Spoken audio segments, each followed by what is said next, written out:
పరిస్థితులను కేంద్రం దృష్టికి తీసుకెళ్తామని వైసీపీ పార్లమెంటరీ నేత వైవి సుబ్బారెడ్డి అన్నారు.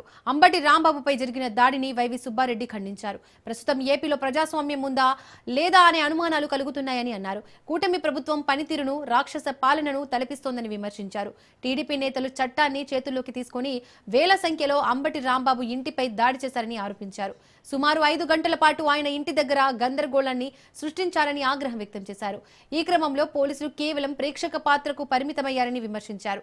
కనీసం దాడిని ఆపే ప్రయత్నం కూడా చేయకపోవడం పట్ల ఆశ్చర్యాన్ని వ్యక్తం చేశారు.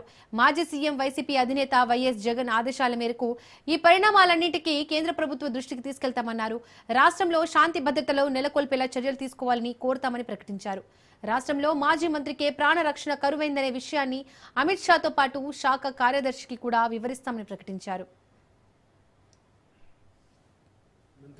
Senior YSR Congress party senior leader Ambati Rambabu గారు ఇంటిపై ఆయనపై జరిగిన దాడి చూస్తే ఆంధ్రప్రదేశ్ రాష్ట్రంలో ప్రజాస్వామ్యం ఉందా లేదా రాక్షస పాలన కొనసాగిస్తున్నారు కూటమి ప్రభుత్వం అధికారంలోకి వచ్చినాక అనే దానికి నిదర్శనం జరిగిన సంఘటన. నేను సాయంకాలం 5 గంటల నుంచి రాత్రి 10:30 వరకు దాదాపు 1000 మంది 2-3 వేల మంది కార్యకర్తలు, తెలుగుదేశం పార్టీ గూండాలు, రవిడీలు అంబటి రాంబాబు ఇంటిపై దాడి చేసి కార్లు తగలబెట్టి, ఆఫీస్ తగలబెట్టి, ఇంటి కిటికీలు కూడా పగలగొట్టి దారుణ చర్య జరుగుతుంటే పోలీసులు ప్రేక్షక పాత్ర పోషిస్తున్నారు. అంటే పోలీసులు ఉన్నారు అక్కడ.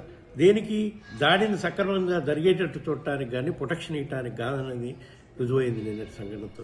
ఈ సంఘటనపై మేము వైఎస్ఆర్ కాంగ్రెస్ పార్టీ జగన్మోహన్ రెడ్డి గారి ఆదేశాల ప్రకారం కేంద్ర ప్రభుత్వం దృష్టికి తీసుకెళ్లి ఆంధ్రప్రదేశ్ రాష్ట్రంలో శాంతి భద్రత పరిరక్షించాల్సిన అవసరం ఉంది. కేంద్ర ప్రభుత్వం ఇంటర్ఫీర్ అవ్వాల్సిన అవసరం ఉంది.